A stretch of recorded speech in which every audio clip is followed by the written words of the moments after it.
Oh my god. All right. I knew that they would at some point have to give that little bit of development for Endeavor based on what they had been building up from earlier stuff within the season. But this as a capitulation in the MHA style of things, like for a lot of that beginning of the development, not the end of it, but basically saying this is his start. Well, this is the Endeavor origin story, basically. Like you're totally right. We're gonna go really in depth with what they did with Endeavor here, because he not only deserves it, but they gave him depth here that was new. It was not just an aspect of kind of recontextualizing things that we already knew. They gave us actually new info. Fire as a motif for storytelling and things like that, you can do so many amazing things with it. It's primal and unbridled, right? Yeah. Whether it's for good or bad. Here we get to see it being that example for good, which is another way to say that the light of All Might is the symbol of peace is not actually dead and gone. Right. The flame is something that can be carried on by many. So freaking Endeavor, they start out with his kids and his wife in the hospital, and they're having to wrestle with the idea of him being the number one hero now. But he did all those things, and he's not a good person. Yeah, which is such a brilliant way to start this episode, because it's something where those things cannot be forgotten. This needs to be brought back up. He still did all these things, so there is a price that he basically needs to pay for the past. It's not just for the meta narrative for the audience to remember what Endeavor did. It's for them as characters to remember what Endeavor did, because something very powerful for them personally is about to happen. And yet, because of the meta aspects of it for the greater narrative, it didn't make me think that something like that was about to happen. Oh my god, Endeavor going full rebirth Phoenix, channeling not only All Might, but channeling in some ways his perfect self. In the beginning of the fight, he was like, you seek out to fight the strong.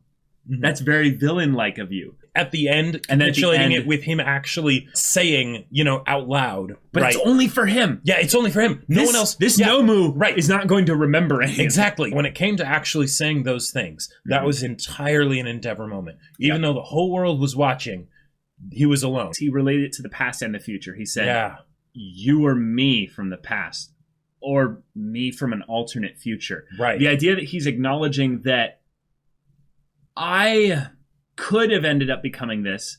I was this.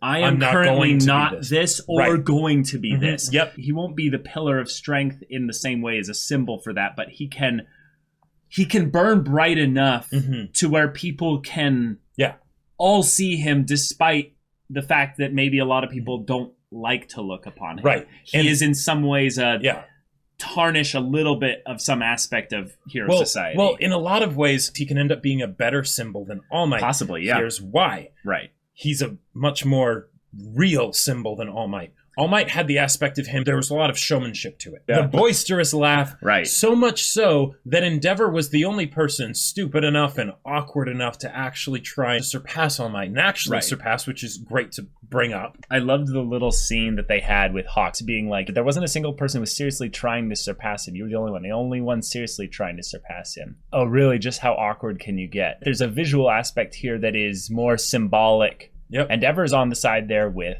Hawks looking at Endeavor's back in the same way that Endeavor was looking at All Might's back. What Endeavor starts building here is a bridge across a chasm. He's putting little rocks and broken boards together to try and build a bridge in a way that's impossible. Visualizing here, there is no way Endeavor could make a bridge across this chasm. Right.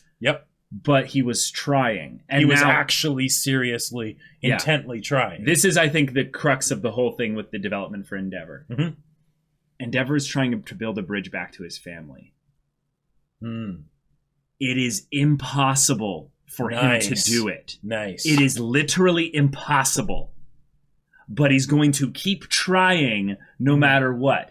Even if it looks like just blue flowers that he drops anonymously at her hospital bed. which is nothing. Right. Like, that is a little pebble. Yeah. That is a little pebble that is probably going to roll into the chasm and get lost forever. Yeah. Right. But the reason why there is a possibility that this bridge between his family can be built, whereas it will not ever, well, it can't anymore, between him and All Might, is because Endeavor is not the only one that can build the bridge. Yeah. Yep. The rest of the family, if they wanted to, they could. They can keep watching him do trying this. Yeah. Right. Over and over and over again. The idea of, I messed up. I am trying to build a bridge. Yep. It is something that you're trying to build because you broke it. Right. Your actions burned the bridge. It's so on the nose with the idea of him being a fire person and burning bridges and then building another bridge. Like, everyone else acknowledges that it can't be done, so why are you trying? Right. Yeah, exactly. I feel like this sort of spirit that Endeavor is channeling is kind of like the truest sort of shonen spirit. It is. It's for the villain, basically, you know. But that's why I think it's so powerful, because the idea of burning brightly, right? Oh, yeah. Burning brightly, even if it's something where you are actually burning. You know, the idea that you might need some people to help throw you some fuel. And then Hawks literally was like, I don't have anything I can do to match power for power with this guy. Yep. So I'll give you my wings so that you can fly. And that is something that people can believe in. But when you see someone that is burning that brightly, even if they hate your guts, right? Yeah. They can't deny the fact that you are burning. With the Todoroki family, when they see him burning like this, you can't help but cheer for him. In this situation, Shoto began to tap into his flames. That's something where, on a subconscious level, he is beginning to accept himself a bit better, because he can see how what he came from is not all bad. It's based on a choice. In the same way that Endeavor made the wrong choices in the past, he's making the right choices now. Not that erases the choices of the past, but he is making those choices now.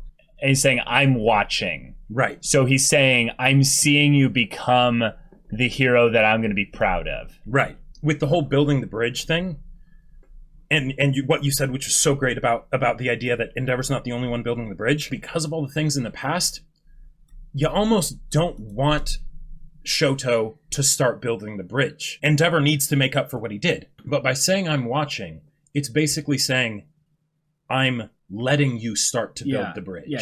Endeavor looked like he's just lost his left eye. Yeah. Like, it just looks like it's done. Now, the part where it's like still inflamed with like blood just coming off it and stuff like that, that's just super badass. Now, what's exciting about this is we brought up the idea that this is his left side. Yep. He has in some ways taken an even bigger scar than Shoto. This is something where we are looking at Endeavor in a new light, because we are literally breaking him down. And the creator, Horikoshi, has literally brought Endeavor to his lowest point in this fight by having him not only nearly die, but having him look at the past and burn it asunder. Like the way that this was a growth episode for Endeavor, but also it was a breaking of Endeavor moment. He's realized in some ways his strength is not enough.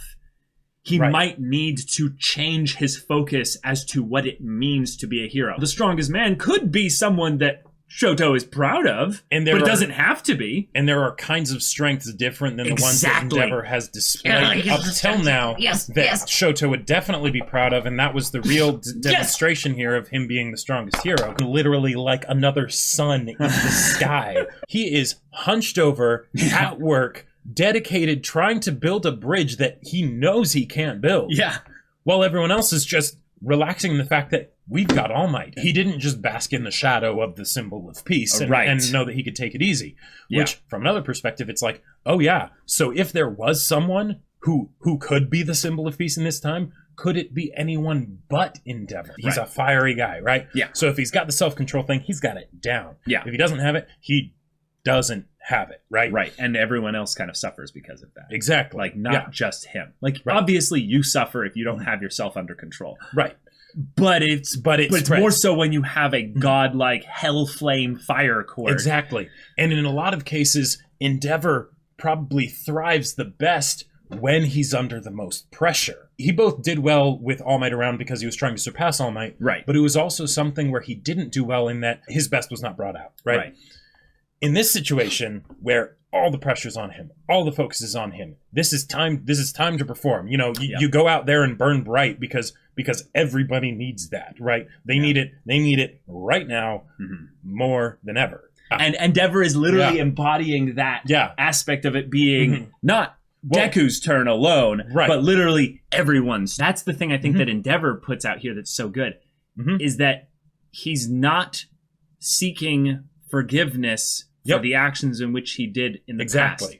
Those actions have a little bit to do with his quirk, but those are, let's be real, those are more to do with the problems within his character. Right. These actions here, again, don't really have anything to do with his quirk. They have to do with the actions of his character. This show is about a bunch of people with superpowers, but they don't call them superpowers. They call them quirks. Oh. And it's about how all these people, and everyone has a quirk, right? You know, is able to use their quirk to make the world better, right? This is something that MHA does rather well. Is what does it mean to be a hero? Yeah. One of the things that it means to be a hero is to inspire others to be heroes themselves. When you take actions with your quirk, there is going to be someone out there. Even if it's just some strawberry-haired kid, they can then be inspired and create that ripple effect to where others are affected in a positive way. We all have our own little quirks, right? Some of them are not helpful. Some of them are not helpful. Nope. Some of them have gotten us in a lot of trouble and have caused people around us a lot of pain. Right. Right. Now we can't blame our quirks. Right. We can't just actions. blame it on our quirks. Right. Right. But the thing is if we take ownership and responsibility for our quirks, we can bring those quirks to bear in a way that is spectacular.